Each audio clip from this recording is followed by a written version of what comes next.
책 읽어주는 갤럭시 오디오북. 세이노의 가르침. 피보다 진하게 살아라. 1-3부.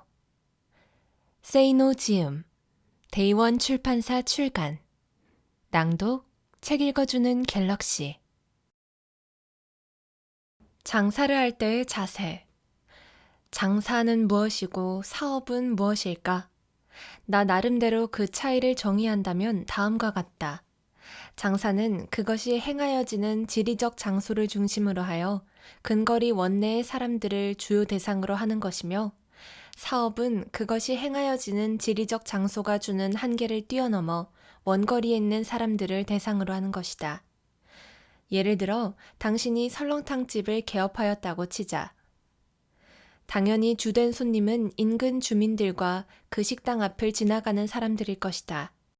즉, 고객의 활동 반경이 당신과 물리적으로 동심원을 이루고 있다.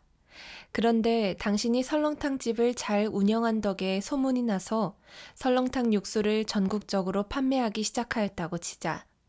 이 경우 고객들의 활동 반경은 이미 당신과 지리적으로 큰 차이를 보이게 될 것이고, 이게 바로 사업이다. 63빌딩에 있는 수많은 회사들을 생각하여 보자. 63빌딩 지하에는 수많은 상점들이 있는데 그들은 모두 장사를 하는 것이다.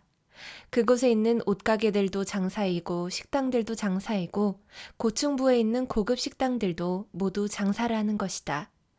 그러나 그 빌딩의 사무실층에 있는 회사들은 어떨까? 그들은 사업을 하는 것이다.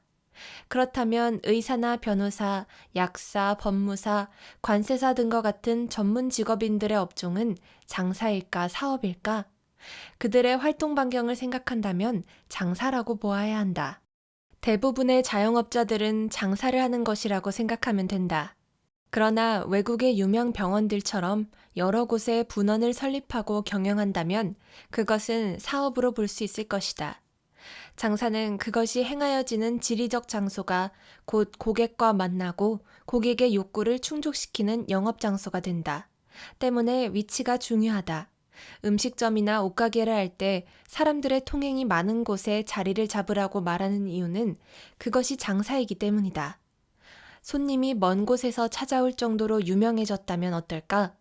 고객과 만나는 장소에는 변화가 없기 때문에 여전히 장사에 속한다. 반면에 사업은 그것이 행하여지는 지리적 장소를 벗어나 고객과 만나고 고객의 욕구를 충족하게 된다. 예를 들어 어떤 특별한 소프트웨어를 개발해내고 상품화하는 데 있어 그 작업 장소가 허름한 지하 창고여도 되는 이유는 그것이 사업이기 때문이다. 인터넷 쇼핑몰 역시 지리적 장소를 벗어나므로 사업에 속한다. 사업이나 장사를 구분할 때 그 법적 구성 형태, 이를테면 주식회사인가 아니면 개인 사업자인가 따위는 큰 의미가 없다는 것도 알아두어라. 장사와 사업을 내가 어떻게 구분하는지는 이 정도로 그치고, 이제 장사를 할 때의 자세가 무엇인지 알아보자. 사업을 할 때의 자세는 별도로 다룰 것이다. 장사의 목적은 돈을 버는 것이다. 여기서 재미난 사실은 돈만 노리면 돈을 절대 벌지 못한다는 점이다.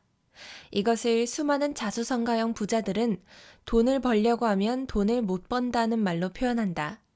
보통 사람들은 이 말의 의미를 잘 모른다. 경험한 바가 전혀 없기 때문이다. 하지만 그 말은 정말 전 세계 어느 나라에서나 통하는 진리이다. 돈을 벌고자 하는데도 돈을 벌려고 하면 돈을 못 번다? 아니, 세이노가 도대체 무슨 말 하는 것인가? 이런 생각이 든다면 이제부터 내 말을 똑똑히 새겨들어라. 당신이 아주 작은 식당 하나를 개업했다고 가정하자. 당신은 돈을 벌어야 하므로 4,000원짜리 된장찌개에 들어갈 재료들의 원가를 생각할 것이고, 한 그릇을 팔았을 때 남게 될 이득을 계산하고자 할 것이다. 그리고 찌개 몇 그릇을 팔아야 월 수입이 얼마가 될 것이라는 생각을 하게 될 것이다. 새겨들어라. 이득은 판매가 마이너스 원가라는 공식을 믿는 당신의 그 식당은 장담하건대 틀림없이 망할 것이다. 당신이 우선 생각해야 할 것은 맛이다. 고객이 찾는 것은 맛있는 된장찌개이기 때문이다. 그 맛을 창출하려면 당신은 엄청난 노력을 해야 한다. 그런데도 당신은 된장을 직접 만들 생각은 하지 않고 깡통에 담긴 공장 제품을 사다 쓰려고 하고 새벽에 시장에 가서 직접 신선한 야채를 구하는 대신 피곤하다는 핑계로 납품업자에게 받아다 쓸 것이다. 그러고는 원가를 생각할 것이다. 거기서 무슨 차별화가 생긴단 말이며 무슨 맛이 생겨난다는 말인가? 신당동 떡볶이 골목이 유명하다고 해서 아내와 함께 일부러 가본 적이 있었다. 내가 업소를 잘못 찾아갔는지는 모르겠지만 유명 연예인들이 왔다 가면서 남겨놓은 낙서들이 한쪽 벽을 장식하고 있었지만 나는 고추장 맛부터 전혀 마음에 들지 않았다. 화장실에 가면서 주방 쪽을 살펴보니 그 고추장은 공장 제품이었다. 나는 그 이후 그 동네를 가지 않는다. 안 되는 식당일수록 밥맛도 형편없는데 원가 절감 차원에서 싸구려 쌀을 사용하기 때문이다. 이러니 고객들이 올 리가 없고 장사가 안 되지만 메뉴에 문제가 있는 줄로 알고 메뉴만 늘리면서 더더욱 형편없는 음식을 제공하게 된다. 그러면서 빚에 쫓기게 되고 경기가 워낙 안 좋아 장사가 안 된다고 말한다. 한심한 사람들. 당신 입맛에는 맛이 그럴듯한데도 안 팔린다고? 부자들이 보기에도 맛이 있을까? 명동 칼국수로 유명한 명동교자에 가보라. 칼국수 하나를 만들어도 일단은 배부른 부자들이 먹어도 맛이 있다는 말이 나오도록 하여야 한다. 배고픈 사람이 먹었을 때만 맛있는 음식으로는 결코 성공할 수 없다. 명동 교자에서는 독특한 칼국수 맛을 보존하고자 명동에 있는 두 곳을 제외하고는 지점 설치도 하지 않는다고 한다. 내가 아는 사람의 이야기이다. 현재 나이가 50대인 그는 20대 말에 아버지가 갑작스레 사망하면서 연간 매출 수백억 원대의 건실한 회사를 졸지에 물려받았다. 몇 년 후 그는 부동산 개발처럼 좀 더 쉽게 돈을 벌 수 있을 것 같이 보이는 분야로 사업 영역을 확장하였고 다른 한편으로는 룸살롱에서 젊은 여자들만 찾아다니다 30대 중반에 회사가 부도나 결국 쫄딱 망하게 된다. 곧이어 아내로부터는 이혼을 당하였고 자식들도 여자 관계가 복잡하였던 아버지를 전혀 좋아하지 않았기에 원룸에서 혼자 사는 처지가 되었다. 하지만 그는 왕년의 생활을 잊지 못하고 여전히 넥타이를 매고 여러 친구들의 사무실 한 귀퉁이를 전전하면서 빌부터 지내기를 근 10년간이나 하였다. 그러다가 마음을 겨우 고쳐먹고 몇 년 전 아주 작은 삼겹살 음식점을 월세로 개업하였고 개업 6개월 정도 후 내가 방문하여 보니 인테리어고 뭐고 없었지만 손님이 미어터졌다. 그 북새똥 틈에서 나도 겨우 식사를 했는데 모든 음식의 맛이 아주 좋았다. 손님들이 오면 그가 주문을 직접 받았고 아르바이트 학생들과 함께 빈 그릇을 치웠으며 행주를 직접 들고 드럼통으로 만든 식탁을 치웠다. 손님들이 어느 정도 자리를 떴을 때 겨우 그와 이야기를 나눌 수 있었다. 아내도 없고 자식들도 없으니 음식점에서 자면서 새벽에 봉고차를 끌고 시장에 나가 재료를 사오고 음식도 직접 준비해 놓는 것이 그의 아침 일과였다. 주방장이 하는 일은 그가 아침에 잔뜩 준비한 것들을 조리하는 아주 단순한 것이었기에 평범한 아줌마를 고용하고 있었다. 나는 부도 이후에도 계속 허황된 꿈만 꾸던 그가 왕년의 생활을 생각하면 초라하기 그지없고 해본 적도 없는 먹는 장사에서 어떻게 맛있는 음식을 낼 수 있었는지가 궁금하였다. 그의 답은 이러했다. 친구들에게 얹혀 지내기를 10년 정도 하고 나니까 친구들도 나를 외면하기 시작했다. 그제야 나는 넥타이를 풀고 작업복을 입어야 한다는 것을 깨달았다. 하지만 뭘 하여야 했는지는 몰랐다. 삼겹살집을 하게 된 동기는 별거 없다. 이혼 후 자식들도 없이 혼자 살면서 근 10년 동안은 한 끼 한 끼를 대강 때웠다. 하지만 부도 전까지는 서울에서 잘한다는 고급 음식점들을 거의 모두 다녔었으니까 뭐가 맛있는 것인지는 너무나도 잘 알고 있었다. 어느 날 문득 찬밥에 김치로 밥을 먹다가 왕년에 화려하였던 내 고급 입맛에 맞는 음식을 내가 만들어 팔면 팔리지 않을까 하는 생각이 갑자기 들었고 고기를 사다가 직접 포도주에 숙성시켜 보면서 소스 개발도 시도하여 보았다. 몇 개월 노력한 끝에 내 입이 만족하는 맛이 나오게 되자 친구들에게 조금씩 돈을 빌려 3천만 원을 갖고서 월세로 식당을 개업했는데 이제는 세무서 걱정을 해야 할 정도가 되었다. 내가 여기서 들려주고자 하는 교훈은 이것이다. 먹는 장사를 하려면 가난하고 배고픈 자들의 입에 맛있는 음식은 만들지도 말고 팔지도 말아라. 배부른 부자들이 먹었을 때 맛있다는 소리를 들을 수 있는 음식을 미리미리 준비한 뒤에 개업을 하여야 한다. 그래야 돈방석에 앉게 된다. 호떡 하나를 팔아도 맛을 연구하여야 하고 버터는 좋은 것을 써야 된다는 것을 잊지 말아라. 맛을 추구하다 보면 이익이 남지 않는다고? 처음에는 당연하다. 이익이 별로 남지 않을 것이므로 종업원 인건비를 아껴야 하고 따라서 인건비가 나가지 않는 자기 몸을 코피가 터질 정도로 최대한 움직여야 한다. 몸이 좀 피곤하므로 직원을 고용하여 새벽 시장에도 다녀오게 하면 안 되느냐고? 아니, 없는 살림에 시작한 장사일 것이므로 가진 돈에는 한계가 있을 것이고 어느 식당이 맛있다고 소문이 나려면 시간이 상당히 필요한데 무슨 돈이 그리 많다고 월급까지 줘가면서 사람을 부리겠다는 말이냐? 지금까지 나는 이른바 먹는 장사를 예로 삼아 설명하였지만 다른 장사들에서도 그 원리는 그대로 통용된다. 무슨 장사를 하건 간에 우선은 월급을 많이 안 줘도 되는 당신 자신의 몸을 24시간 굴리는 것이 가장 바람직하다. 그래야 주변의 경쟁자들을 따돌릴 수 있다. 경쟁자들은 자기 인건비, 종업원 인건비, 투자 비용 등등을 생각하고 있을 것이므로 그들의 오버헤드 코스트가 당신에게 있어서는 거의 최저 수준이 되고 그 대신 고객이 원하는 것에만 집중한다면 소문은 반드시 나게 되어 있다. 물론 그 소문이라는 것이 하루아침에 생기는 것은 절대 아니다. 시간이 걸린다. 때문에 무슨 사업이건 장사이건 간에 1, 2년 동안은 이를 악물고 고생할 각오를 해야 한다. 개업 이전에 준비가 철저하여야 함은 너무나도 중요한 사실이다. 원가고 나발이고 오로지 고객의 입장에서만 생각해야 한다. 고객 한 명 한 명이 너무나 중요함은 말할 나위 없다. 개업 초기에 오는 손님들에게서 외면을 받는다면 조만간 당신은 쪽박을 차게 된다. 단 한 명의 고객도 소홀히 대하지 말라. 그렇게 하다 보면 고객들이 신뢰를 하게 된다. 그리고 이어서 손님이 줄을 선다. 그때부터가 돈이 들어오는 시기이다. 왜냐하면 규모의 경제가 이루어지기 때문이다. 재료 구입량도 많아지기에 원가도 절약된다. 함흥냉면으로 유명했던 종로 5가 시계골목에 나는 더 이상 가지 않는다. 주인이 바뀌면서 맛이 완전히 달라진 게 그 이유다. 대부분의 그렇고 그런 식당에서 주인들은 저녁 시간에 가게 안에 앉아 TV 연속극을 보고 있다. 그럴 시간이 없을 텐데도 말이다. 결론을 내려보자. 어느 장사이건 사업이건 사전 준비를 철저히 하여야 하며 초기에는 당신이 북도 치고 장구도 치고 노래도 하고 춤도 출 생각을 가져야만 성공한다.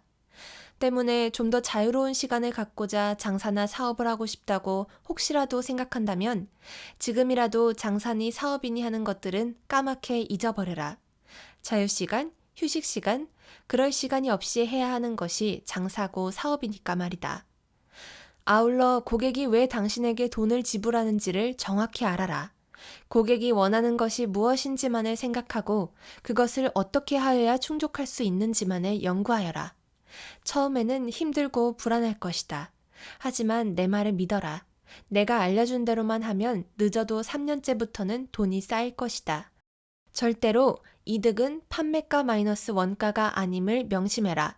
이득은 고객의 신뢰도 곱하기 고객 수임을 결코 잊지 말아라. 사업을 할 때 알아야 할 것들 1.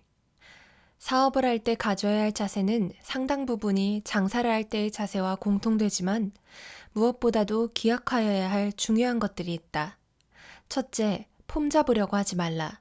수많은 사람들이 사업을 하고자 한다고 하면서 마음속에 그럴듯한 사무실을 꿈꾸면서 사장실이라고 써붙인 별도의 공간도 갖기 원한다. 나의 강력한 조언, 절대로 폼 잡는 짓 하지 말라. 사무실은 일하는 곳이다. 쾌적하고 여유로운 공간에서 일하면 좋겠지만 사업 초기에 그럴 돈이 어디 있단 말인가. 손님도 올 텐데 그래도 좀 꾸며놓아야 하지 않겠느냐고? 그런 짓은 사기꾼들이 사용하는 사업 방식일 뿐이다.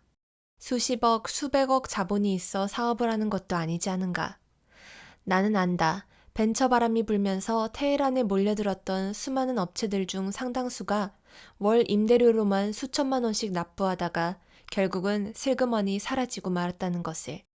어느 신문에서 본 내용인데 1년에 300개 이상의 기업을 방문하고 그 전망을 판단하여 투자한다는 일본 최고의 펀드 매니저 후지노는 2000년 2월 주간 문춘에서 이렇게 말하였다고 한다. 높이 1m 이상의 관상식물, 니스칠한 나무 그루터기, 동물 박제, 고급 술, 유명 화가의 그림, 골프채, 우승 트로피, 저명인과 찍은 스냅 사진 같은 것들 중 4가지 이상이 사장실에 있으면 볼장 다 본 회사이므로 투자를 삼가라. 또 사장이 외제차를 타고 다니며 금빛 찬란한 호화 시계를 차고 있어도 주의가 필요하다.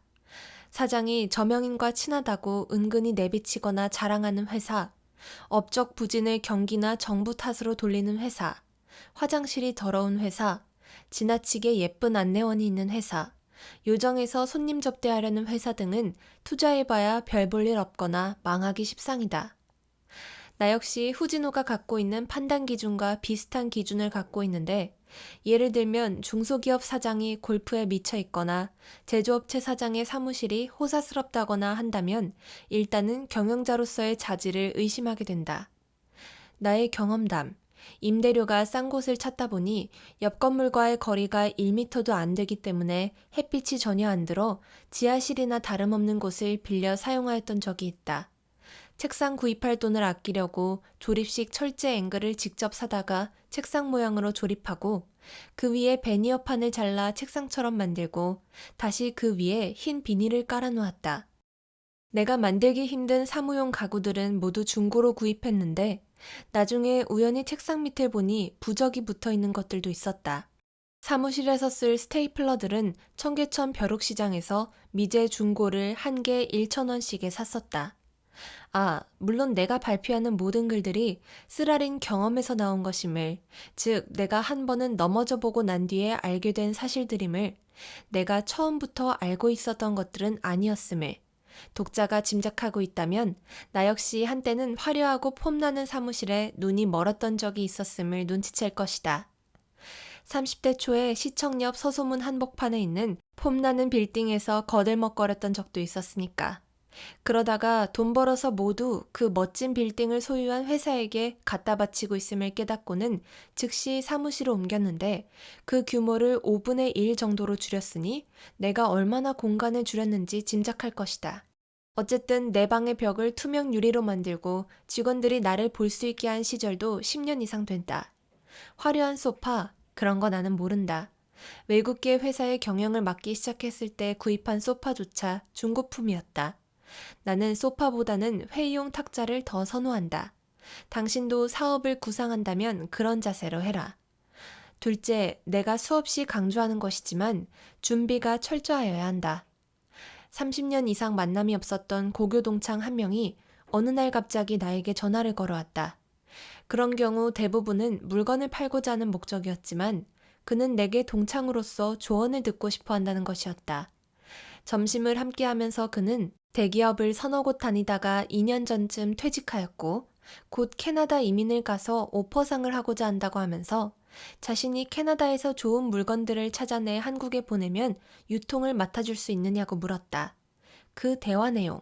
회사 다닐 때는 뭐 했었니? 땡땡 회사에서 땡땡 담당이었지.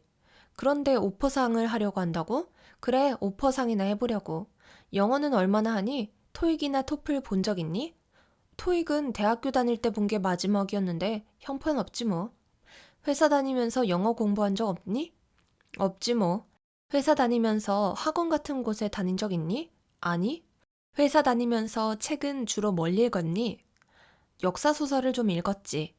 최근에 오퍼상에 대해 공부한 적 있니? 무역 업무 관련 서적을 읽었거나 학원에 다닌 적 있니? 아니, 이제 해야겠지 뭐. 여기까지 이야기를 하고 나서 나는 식사를 중단하고 수저를 팽개치다시피 내려놓았다. 야, 이 십새끼야. 내 이야기 똑바로 들어라. 나는 너 같은 새끼가 제일 싫다. 얼마나 싫어하냐 하면 이렇게 밥을 같이 먹다가도 지금껏 먹은 것 모두를 네 면상에 토해내고 싶을 정도로 싫다. 이 18놈아, 현재까지 노력이라고는 개뿔도 안 하고 살다가 이제 와서 오퍼상이나 해보려고 한다고? 야, 이 십새끼야, 오퍼상이나? 오퍼상이 누구네 집 강아지 이름인 줄 아냐? 하다못해 구멍가게를 하더라도 공부할 게 많은데 무역에 관한 책 한 권도 안 본 새끼가 오퍼상이나? 너 미친 새끼 아니야? 영어도 좆도 못하는 게 이민을 가서 오퍼상이나 하려고 한다고? 캐나다 사람들이 영어도 좆도 못하는 네가 뭐 이쁘다고 너를 파트너로 삼는단 말이냐? 너를 호구로 알고 그냥 재고품 처리하는데 이용할 테고 그런 쓰레기 더미들을 나보고 팔아달라고? 이 쌍놈의 새끼야. 내가 네 똥꼬나 닦아줄 사람으로 보이냐? 너 같은 새끼는 이민 가서 10년 정도 칠면조 도살장에 다니면서 칠면조 똥집이나 만지고 살아야 정신을 차릴 놈이다, 이 쌍놈아. 그런 개떡 같은 정신 자세로 얼마 전까지 회사를 다녔다는 게 정말 신통방통하다. 그의 눈에는 눈물이 고이기 시작했지만 나는 말을 멈추지 않았다. 자, 독자들은 내가 뭘 말하는지 이미 너무나 잘 알 것이다. 언젠가 어느 독자가 미국에 가서 세탁소를 하려고 한다고 했을 때 내가 준 조언은 지금 당장 우리나라 세탁소에 가서 인부로 일하라는 것이었다. 그게 사업이건 장사건 처음에 가져야 할 자세이기 때문이다. 셋째, 공부는 하되 경영 관련 서적들의 내용을 섣불리 받아들이지는 말아라. 사업을 꿈꾸는 사람들의 많은 수는 사업은 경영이라는 등식에 사로잡혀 수많은 유명 경영자들이 저자로 표기된 책들을 읽는다. 실제로 대학이나 대학원의 경영학과에서 배우고 있는 많은 사례들 역시 유명 기업들과 그 경영자들에 대한 스터디이다.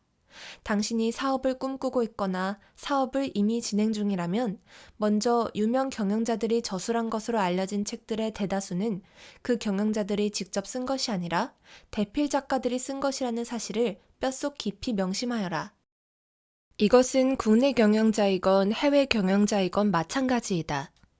그런 책들은 거의 모두 유명 경영자가 몇 시간 말한 것들, 혹은 간략히 기록한 것들을 어떤 전문적인 대필 작가가 그 경영자 주변의 사람들로부터 보충 설명을 취한 뒤 그럴듯하게 조합, 각색, 창작하여 포장한 뒤 출판한 것들이다.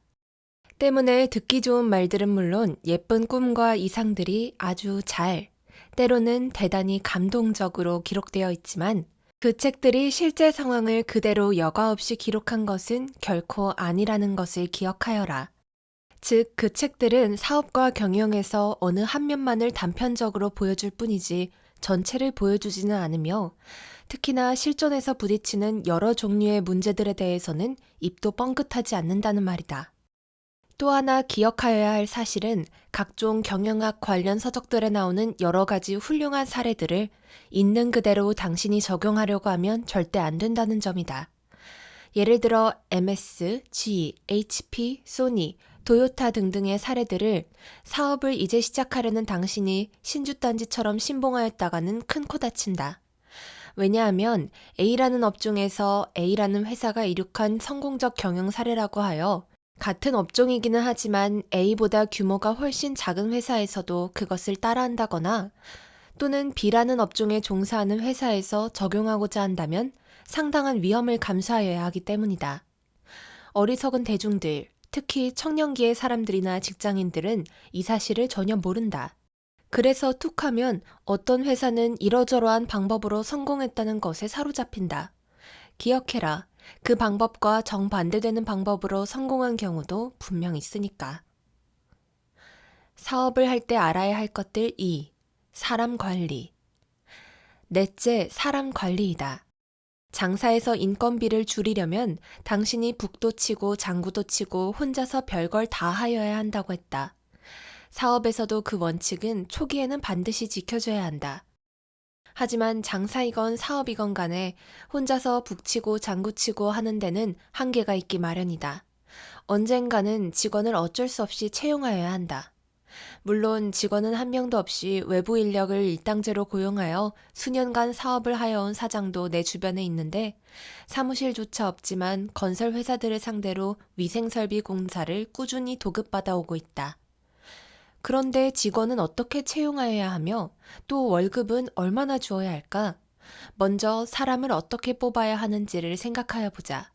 당신으로서는 능력 있고 똑똑한 경력 직원을 뽑고 싶겠지만 뒷돈이 많지 않은 한 사업 초기 단계에서 그런 사람을 구한다는 것은 매우 어렵다.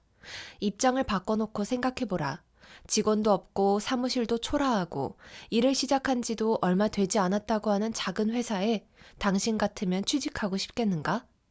사업을 친구나 선배, 후배 등과 함께 하면 어떻겠느냐고? 착각하지 마라.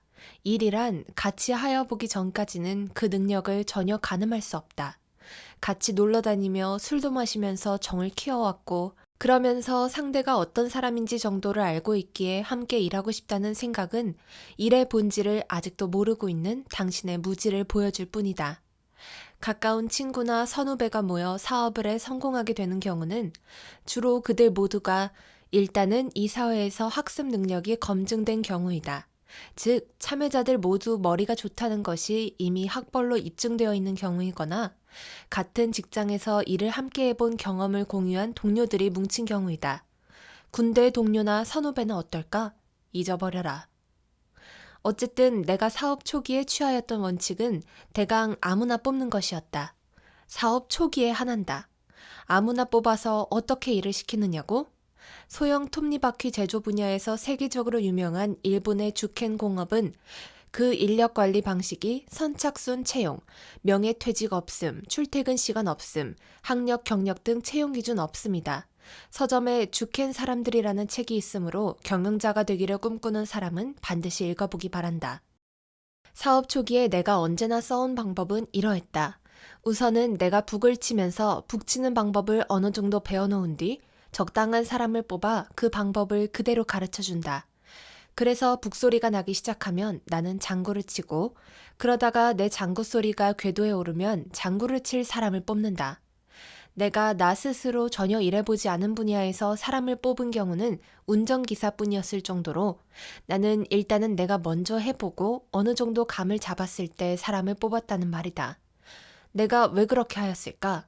다른 사람을 고용할 때 당신이 모르는 것을 대신하여 줄 사람은 인건비가 비싸다. 하지만 당신이 알고 있는 것을 하여 줄 사람의 인건비는 언제나 전자의 경우보다는 싸게 책정된다.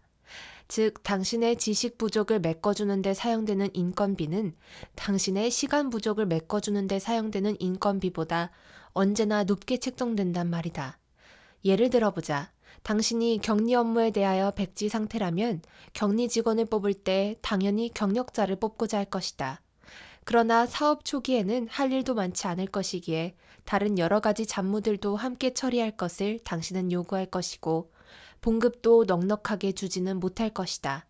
그래서 곧 그 격리 직원은 불만에 가득 차게 되고 기회만 생기면 사표를 내고자 할 것이지만 당신은 그 직원이 매일 한가하게 놀고 있는 것 같이 보여 아주 못마땅해질 것이다.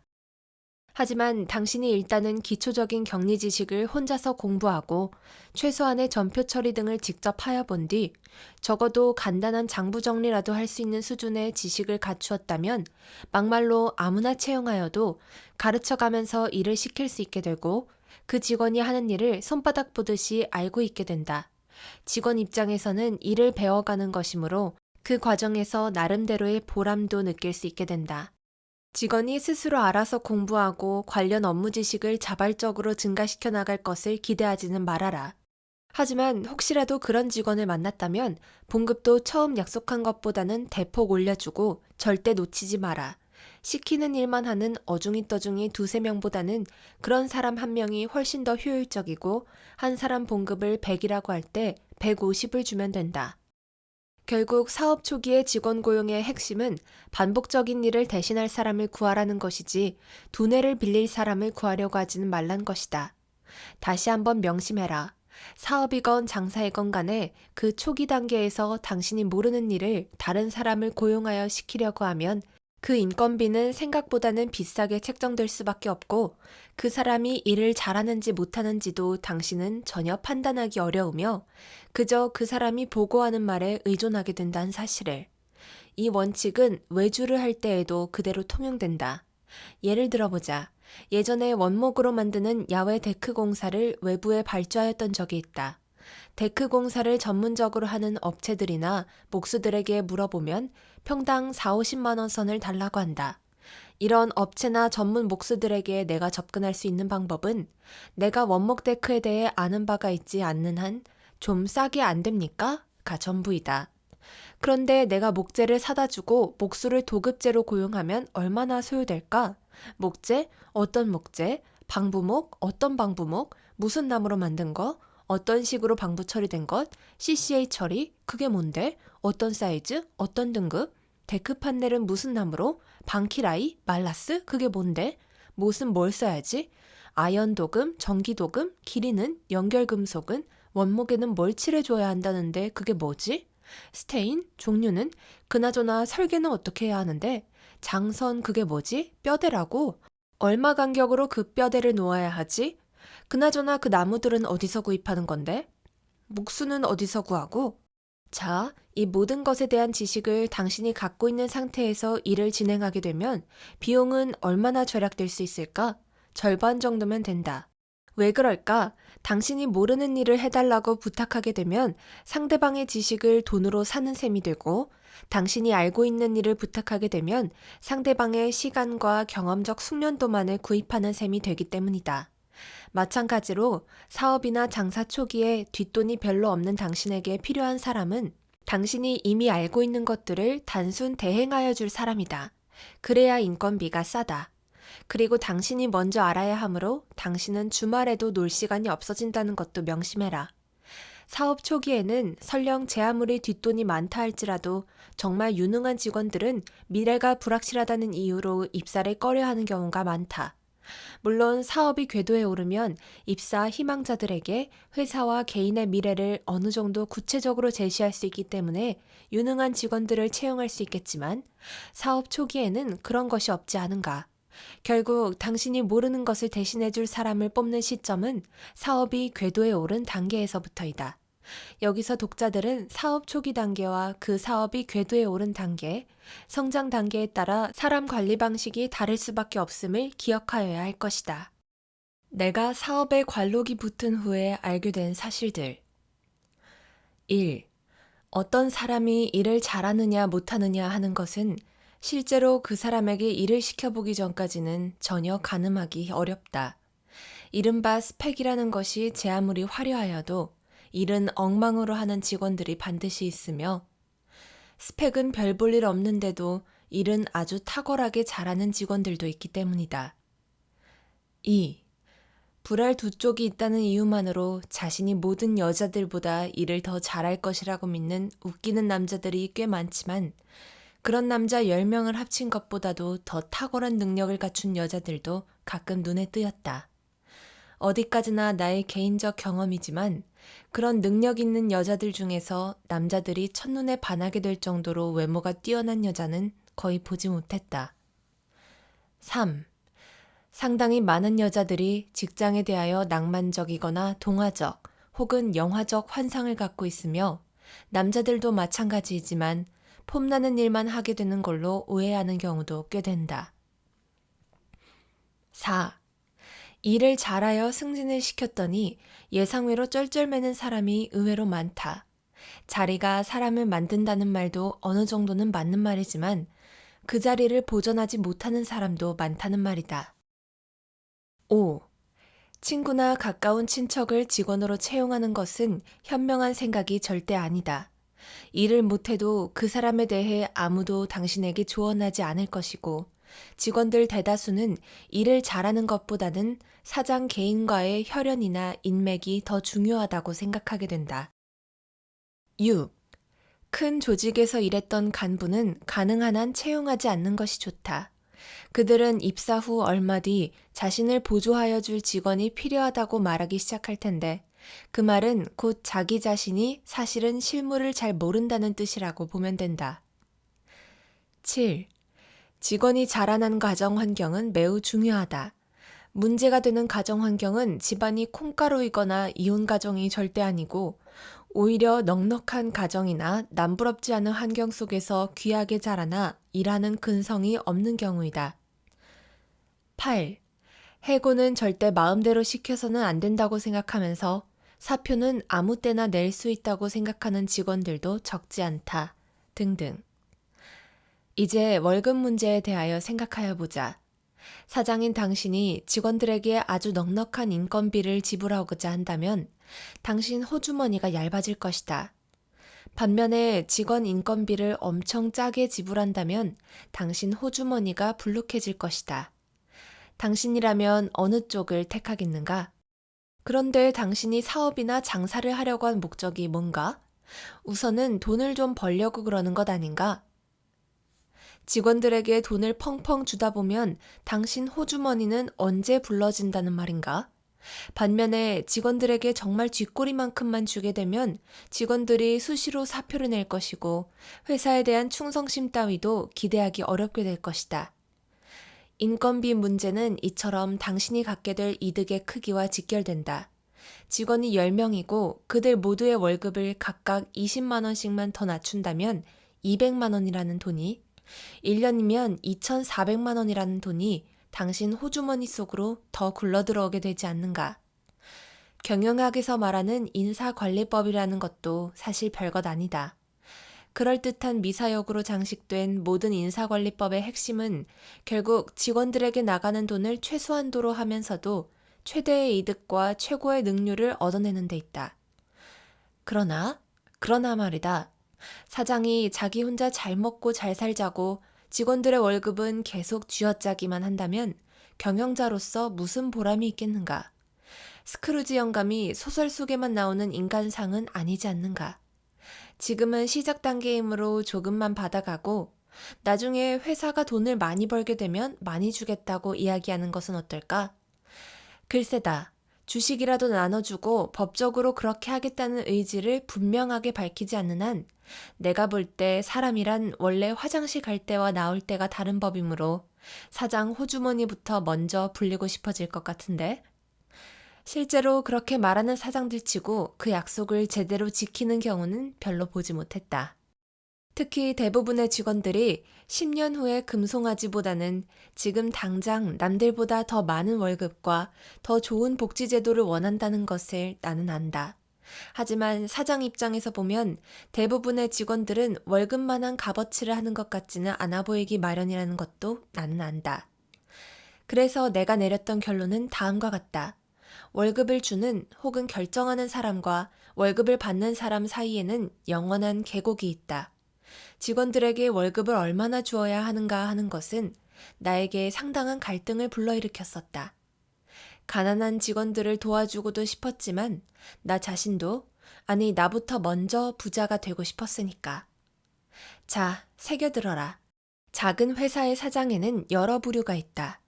첫 번째 부류는 직원 월급은 겨우겨우 남들 주는 만큼만 주지만 또는 그렇게 줄 수밖에 없는 상황이지만 직원들과 정말 허물없이 지내면서 김장도 같이 하고 목욕도 같이 다니며 소주도 자주 마시는 그런 동양적 인간관계를 유지한다.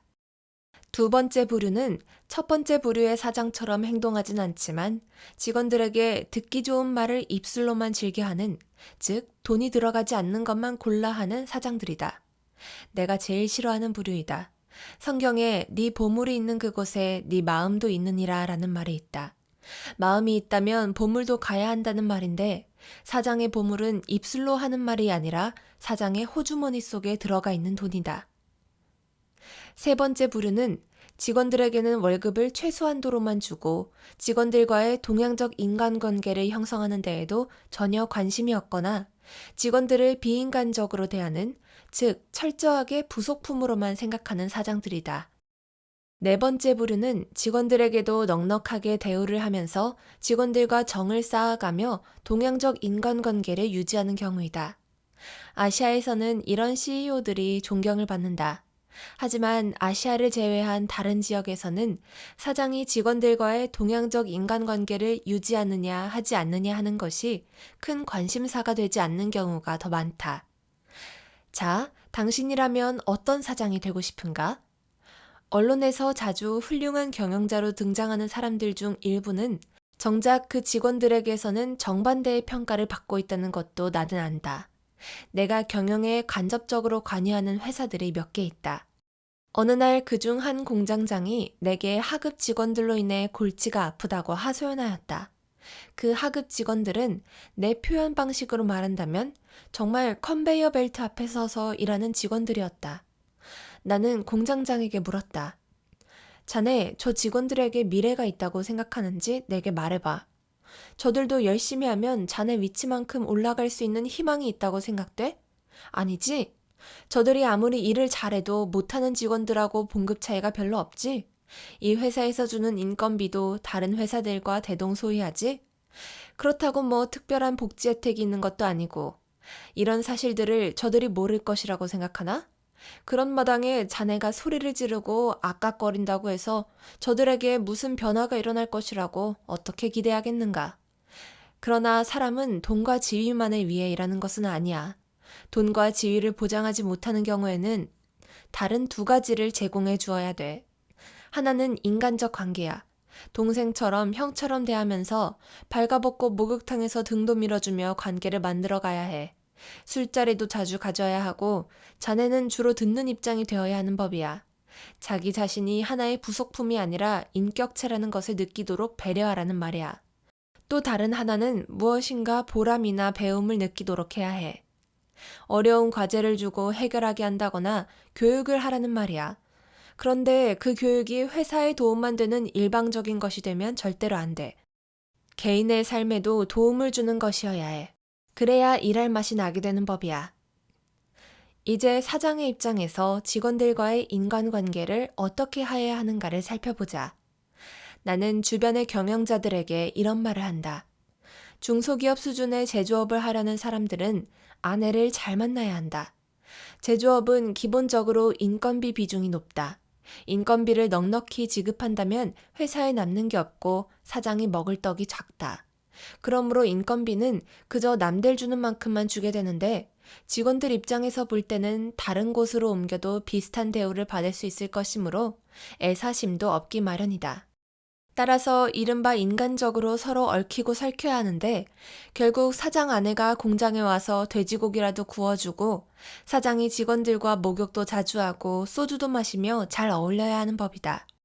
그렇게 해서 사장 가족과 직원들 가족이 서로 상대방 부엌 숟가락 개수도 알 정도가 되어야 인사관리가 순조로운 법이다.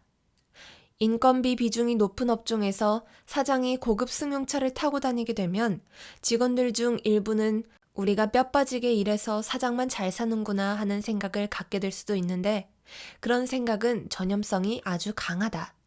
즉, 차 하나를 사더라도 직원들 눈치를 보게 될 수밖에 없단 말이다. 어쨌든 여러 직원을 둔 사장이 직원 각각과 개인적인 관계를 형성하고 유지하고자 한다면 퇴근 후에 직원들과 식사도 자주 하여야 하고 술도 같이 마시며 노래도 불러야 하는 법이다. 그리고 여기에 사용되는 시간은 직원의 수가 수십 명만 되어도 거의 매일 있게 되고 그 결과 사장 개인의 가정 생활은 거의 사라져버린다.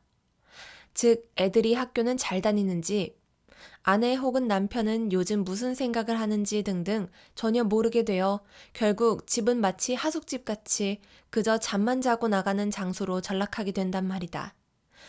여기서 당신이 왜 사업을 하려는지 다시 한번 생각해보자. 돈 좀 벌려고 아닌가? 왜 돈을 벌려고 한다고? 가족과 행복하게 살려고 아닌가? 그런데 직원들에게 많은 시간을 할애한다면 가족과의 행복은 언제 추구할 수 있단 말인가?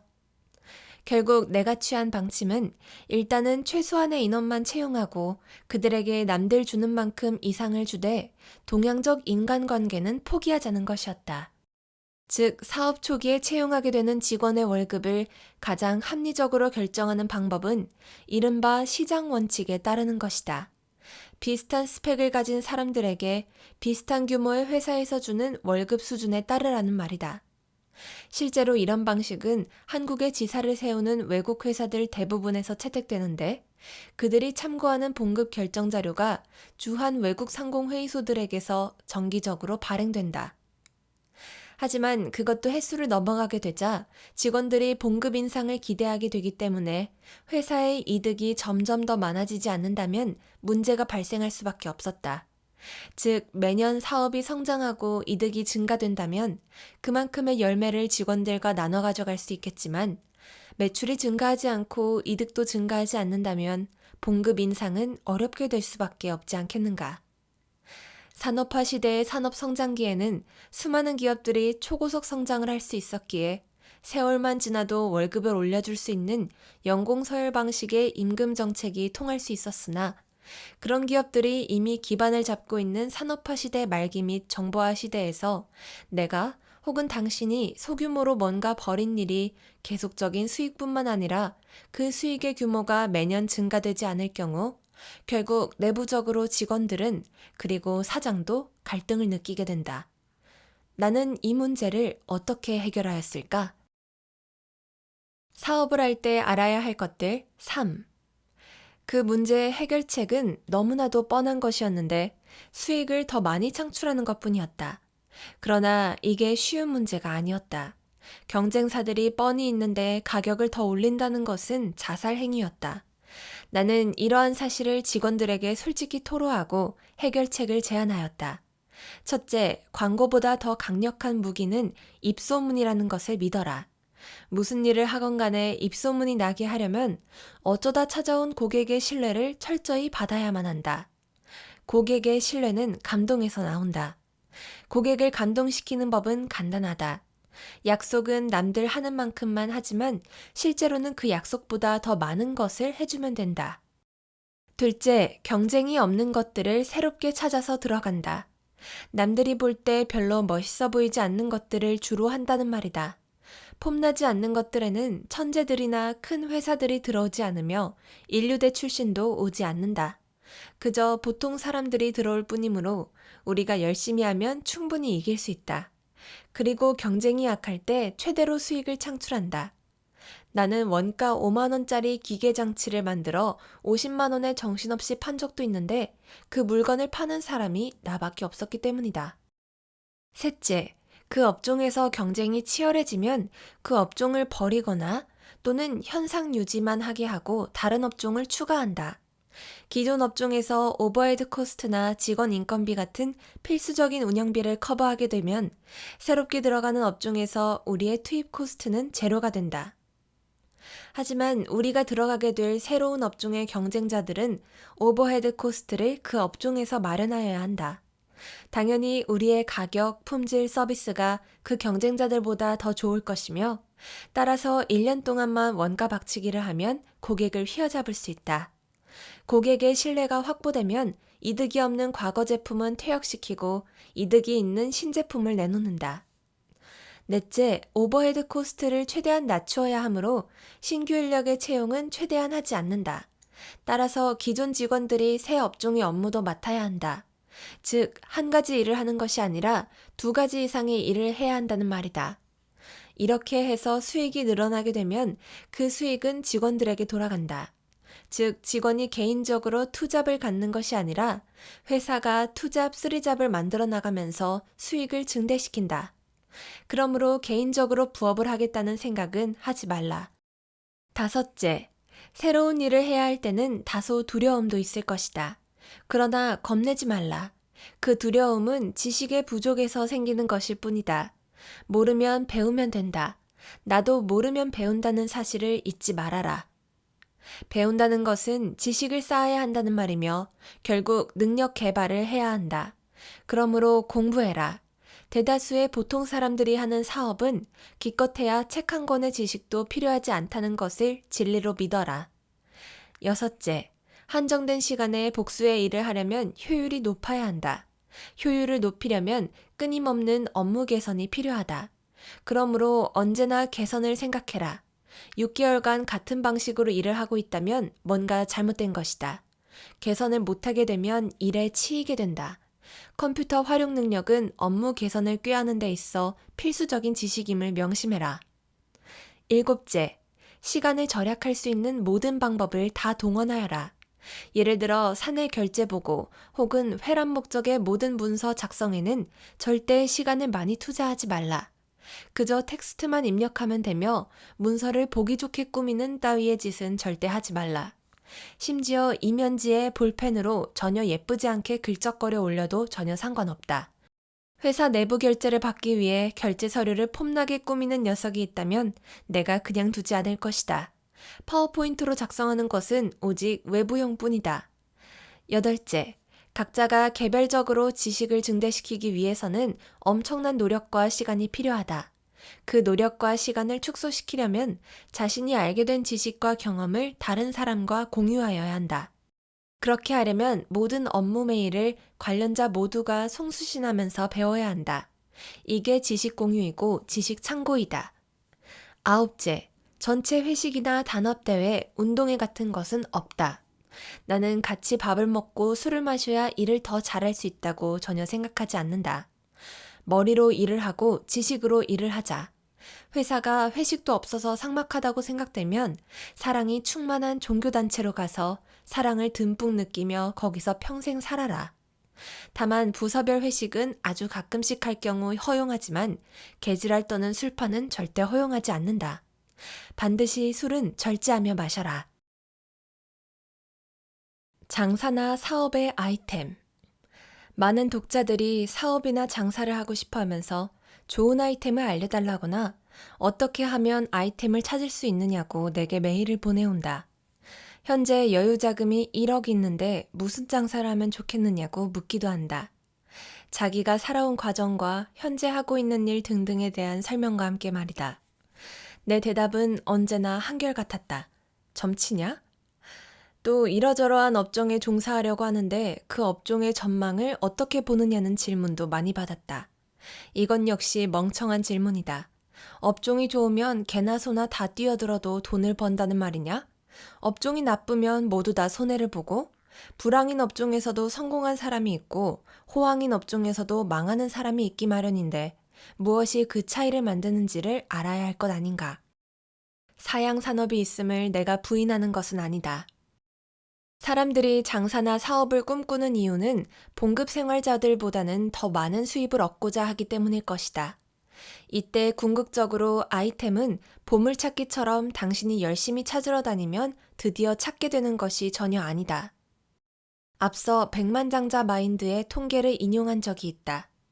그때 백만장자들은 어떻게 하다 보니까 하게 된 일에서 기회를 포착하고 그 일을 사랑하고 즐김으로써 능력과 적성을 한껏 발휘할 수 있는 일로 바꾸어 버렸다고 했었다.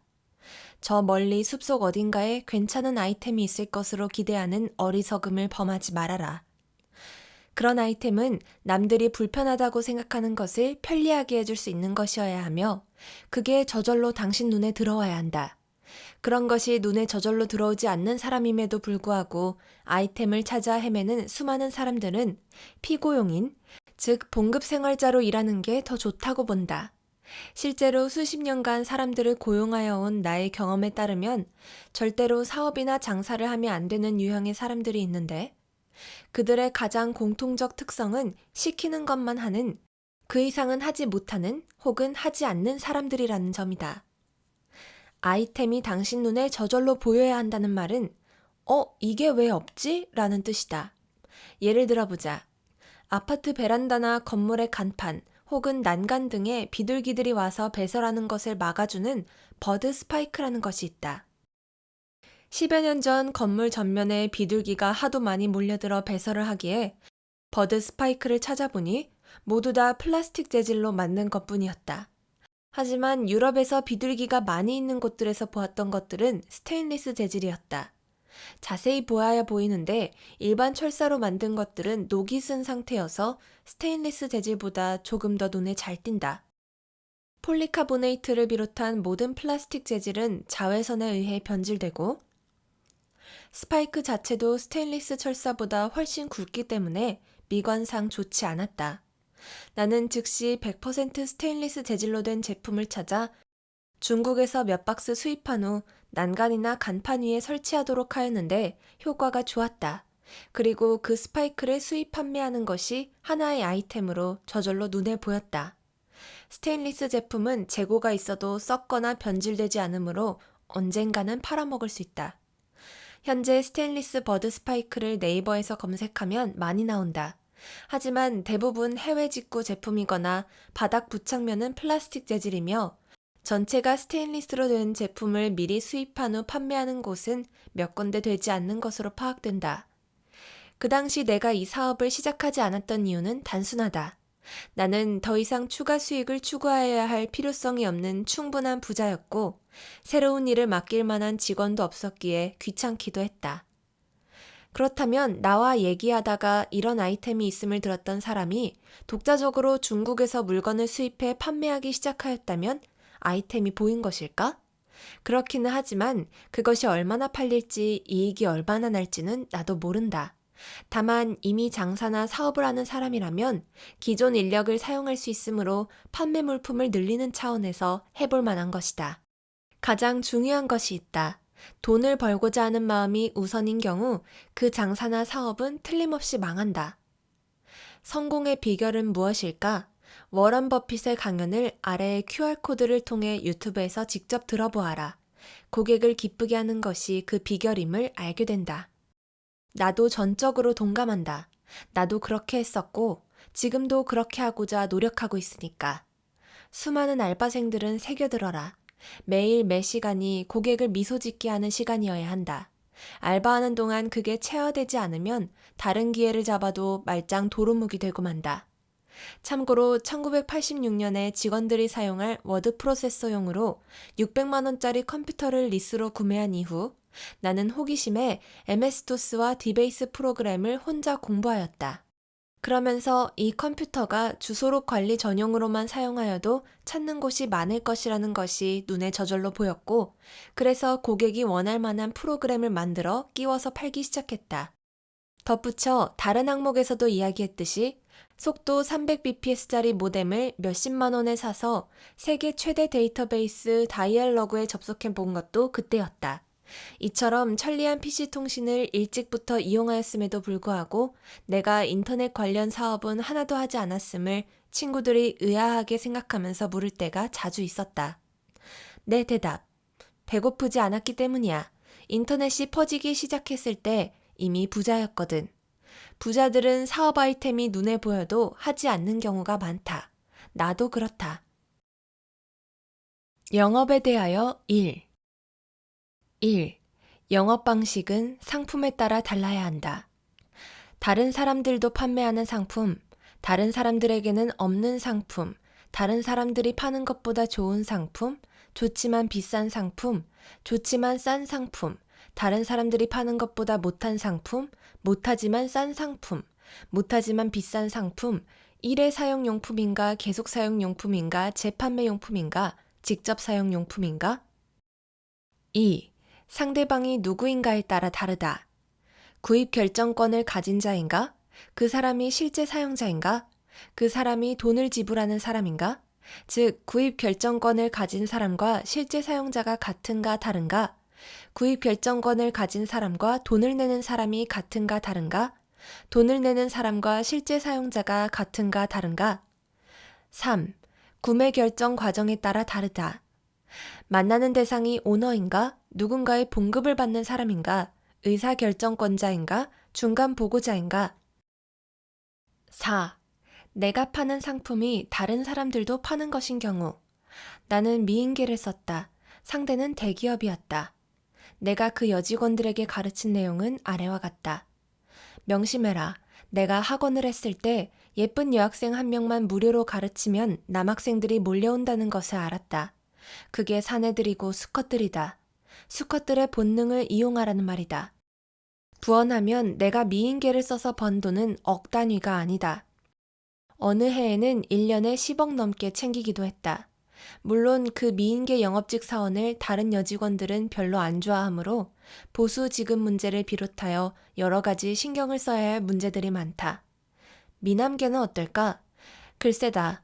바람난 여자들만 제비족을 좋아하는 것 같고 보통의 여자들은 미남이 물건을 판다고 해서 지갑을 여는 것 같진 않다. 5.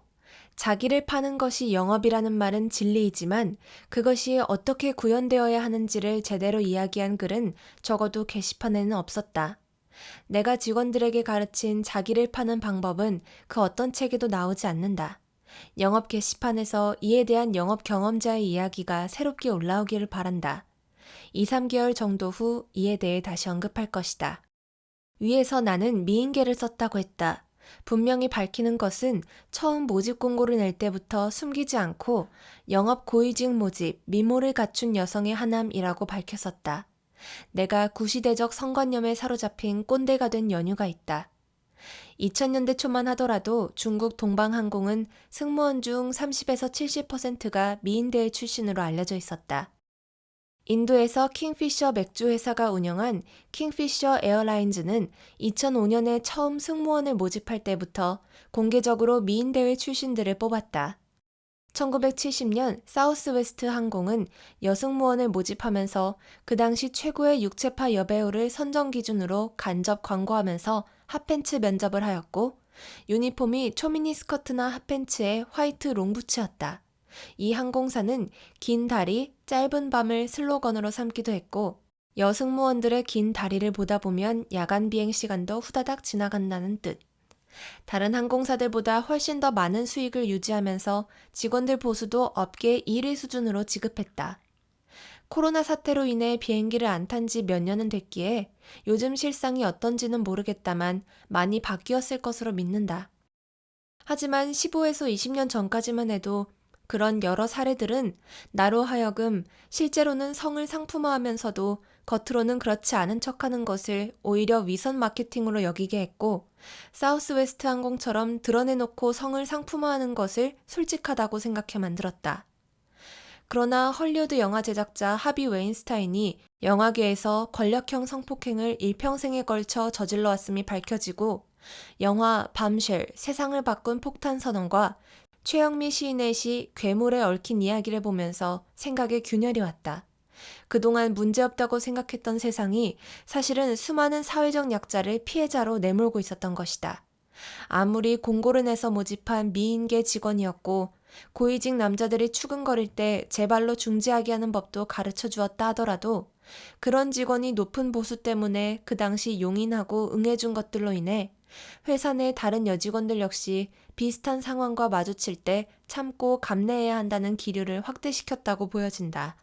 결국 결론적으로 이 사회의 계층구조 상부에 있는 남성들은 그런 행동을 해도 문제없는 사회로 유지되도록 일주하는 셈이었음을 뒤늦게 알게 된 것이다.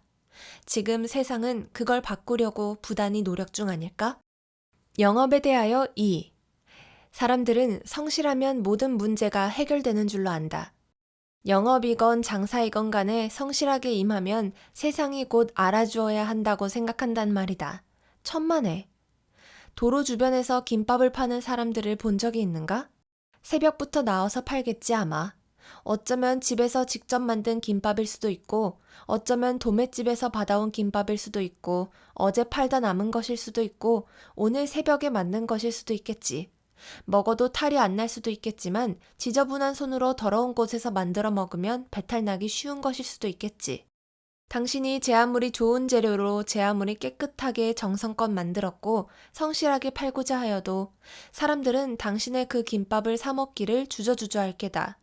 그래서 당신은 커다란 종이에 신선하고 좋은 재료로 오늘 아침 정성껏 만든 김밥이라고 크게 써놓고 사람들이 믿어주기를 기다리겠지.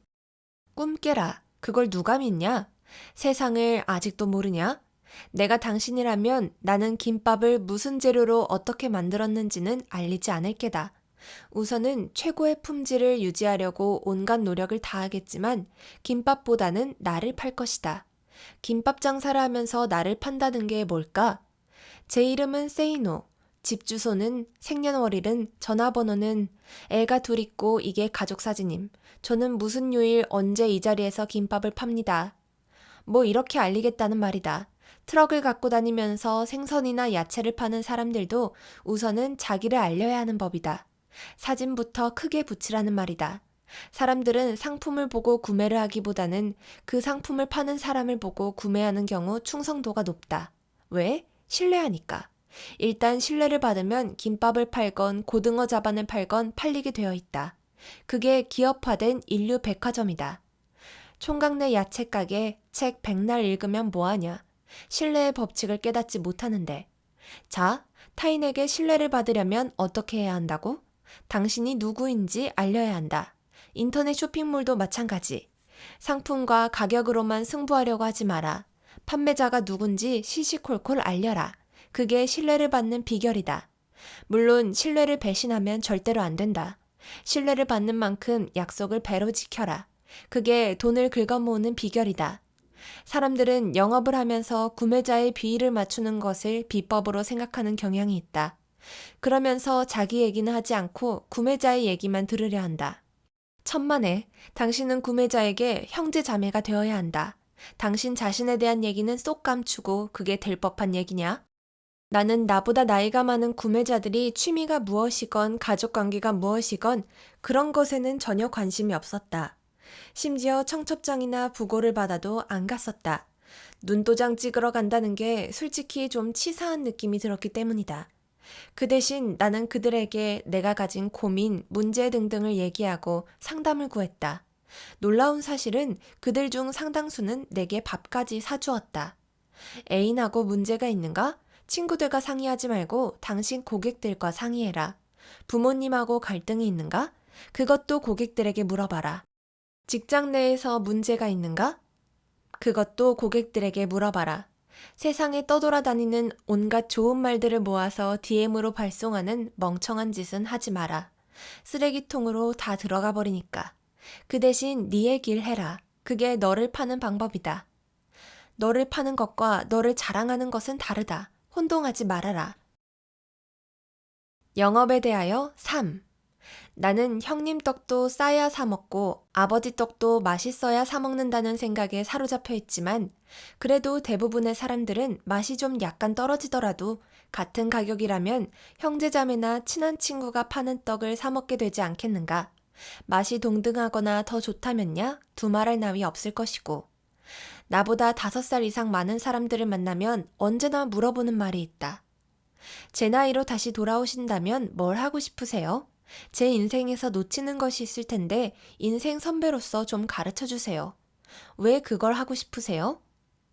저는 상황이 이러저러한데 어떻게 하면 좋을지 조언 좀 해주십시오. 이러한 대화를 통해 나는 상대방의 인생 철학과 지혜도 배울 수 있었다. 수많은 경우 나는 이른바 프라이버시 영역에 속하는 문제들도 감추지 않고 털어놓고 조언을 구했다. 친구들하고의 갈등도 털어놓았고 애정 문제도 털어놓았는데 종종 술까지 내가 얻어마시면서 조언을 들었다. 그리고 때로는 그들의 고민도 들을 수 있었다.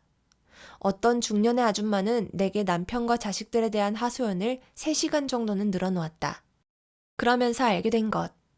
40대, 50대는 외로운 시기구나. 자식들도 조언을 구하지 않고 무시하는데 웬 녀석이 인생 상담만 구하니 오히려 보람도 느끼고 흐뭇해한다는 것.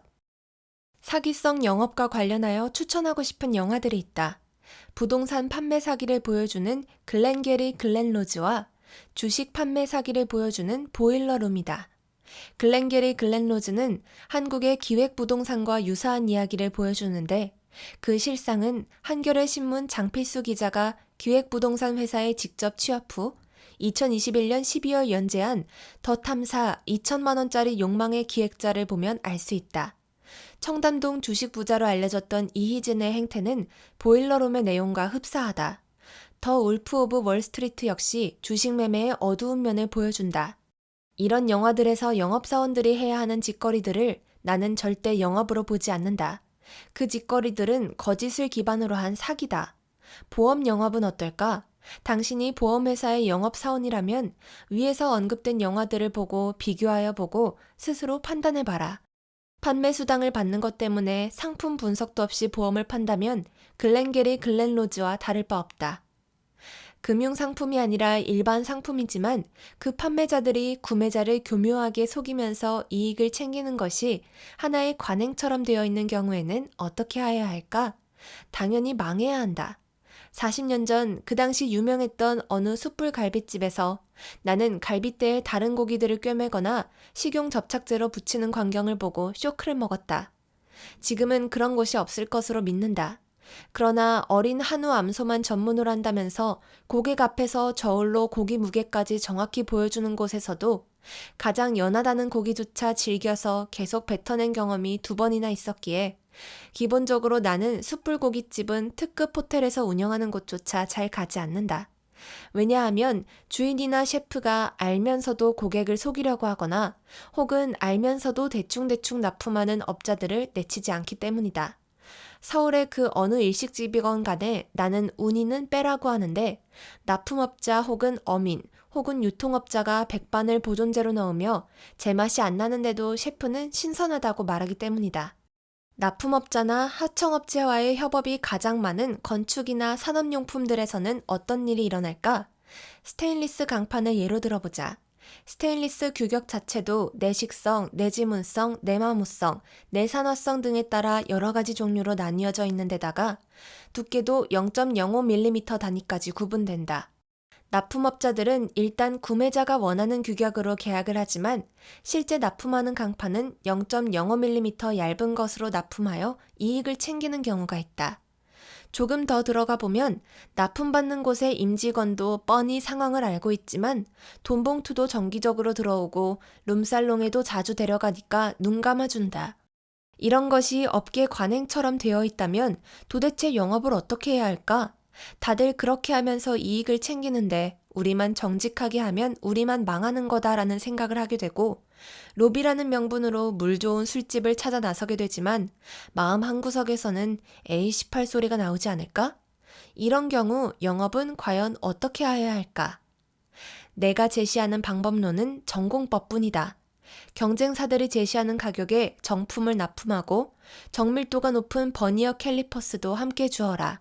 견적서에는 정품과 비품 규격과 가격을 모두 제시하고 업계가 어떻게 속이는지를 알아채도록 하여라. 비품 사용 시 발생할 수 있는 문제점들을 최대한 널리 알리고 품질 관리에 미쳐라.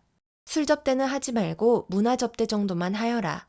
처음에는 당연히 매출과 이익이 줄어들겠지만 모든 비용을 절약하고 최대 2, 3년은 버텨야 한다.